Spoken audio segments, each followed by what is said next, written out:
Oke, kita mulai ya. Pernah kepikiran nggak sih kalau ada kombinasi kata-kata tertentu yang kalau diucapin dengan pas bisa ngebengkokin kemauan orang lain? Nah, dalam pembahasan kali ini kita bakal ngupas tuntas kekuatan kata-kata yang nggak kelihatan itu. Gimana caranya bisa mempengaruhi, bahkan mengendalikan kita. Coba deh, bayangin sebentar.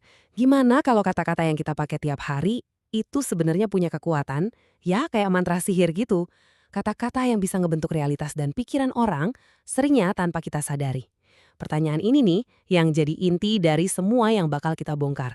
Sekarang coba lihat daftar nama ini. Ada Yesus, tokoh spiritual, ada Jim Jones, pemimpin kultus yang tragis, terus ada Jeff Bezos, raksasa teknologi, dan Taylor Swift, ikon pop dunia. Aneh kan? Apa coba persamaannya? Jawabannya, mereka semua jago banget pakai bahasa buat narik pengikut setia dan mempengaruhi jutaan orang, baik untuk hal yang baik maupun sebaliknya. Nah, biar kita benar-benar paham gimana cara kerja bahasa ini, kita bakal pakai studi kasus yang jujur aja sangat personal buat saya. Cerita ayah saya yang tumbuh besar di sebuah komunitas bernama Sinanon di tahun 1960-an. Jadi, Sinanon ini apa sih? Awalnya ini tempat rehabilitasi narkoba, tapi lama-lama jadi lebih dari itu.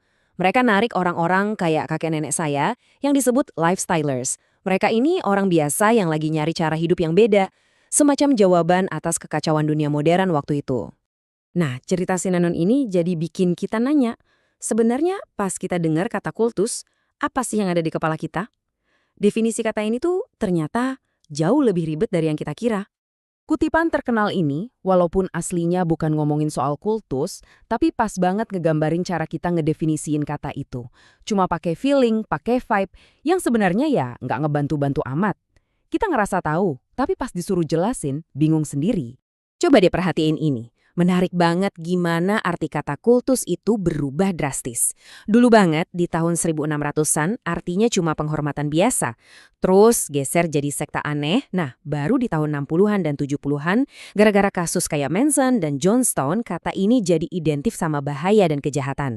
Jadi, biar nggak cuma nebak-nebak, para ahli kayak Robert J. Lifton bikin semacam checklist yang lebih jelas. Pertanyaannya jadi konkret, apa pemimpinnya dipuja-puja?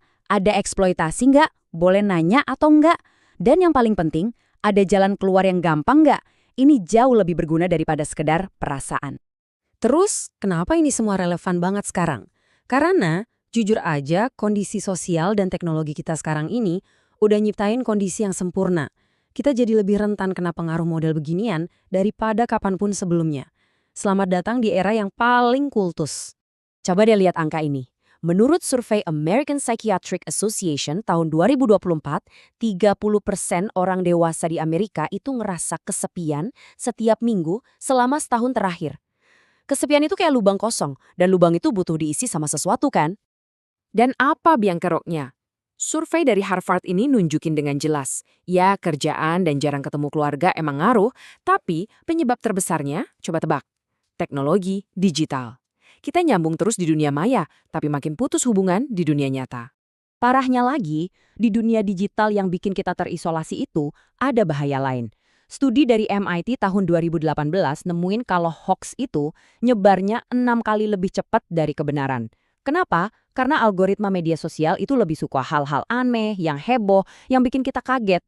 Ini jadi lahan subur banget buat kelompok-kelompok aneh merekrut anggota langsung dari sofa rumah kita.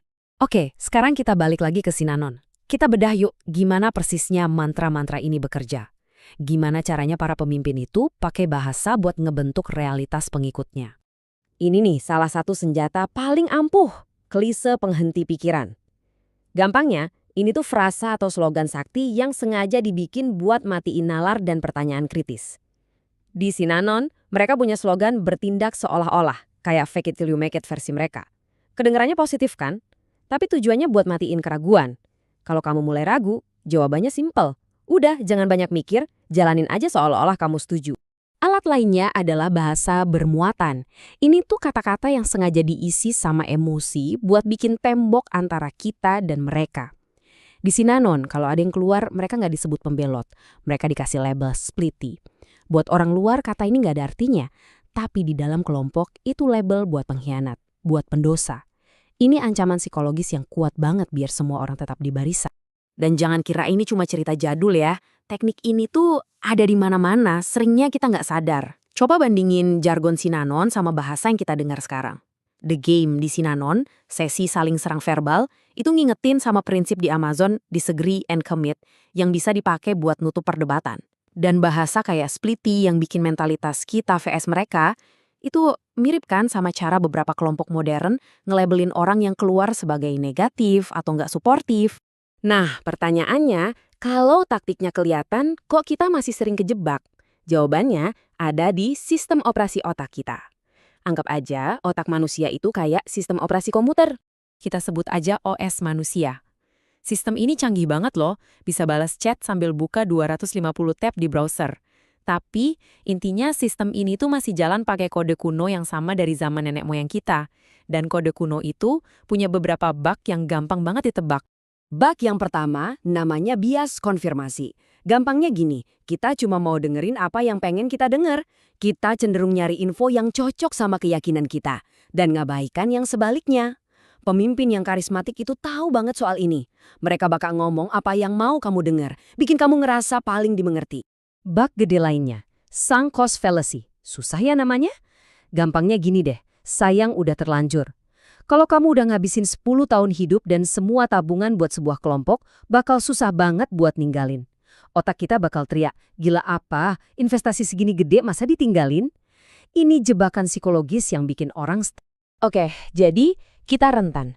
Bahasa bisa jadi senjata buat nyerang kita. Tapi bukan berarti nggak ada harapan. Kita balik lagi ke cerita ayah saya buat lihat jalan keluarnya dan gimana kita bisa bertahan di dunia yang penuh perilaku kayak gini.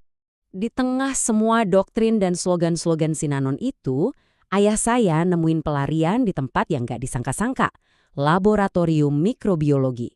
Di sana nggak ada klise penghenti pikiran, nggak ada bahasa bermuatan.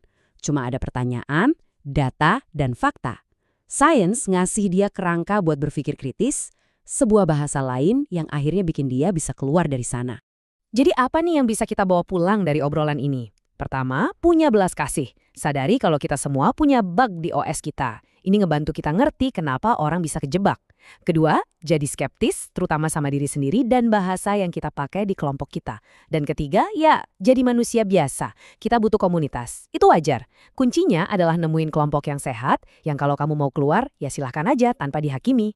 Jadi, saya mau tinggalin satu pertanyaan buat kamu renungin. Coba pikirin, klub buku kamu, tim olahraga favorit, atau komunitas hobi yang kamu suka? Ikatan semacam itu bisa jadi hal yang indah. Dengan ngerti cara kerja bahasa pengaruh, kita nggak perlu jadi takut sama komunitas. Justru, kita bisa milih dengan lebih bijak dan nikmatin kekuatan ikatan manusia tanpa harus kehilangan diri kita sendiri.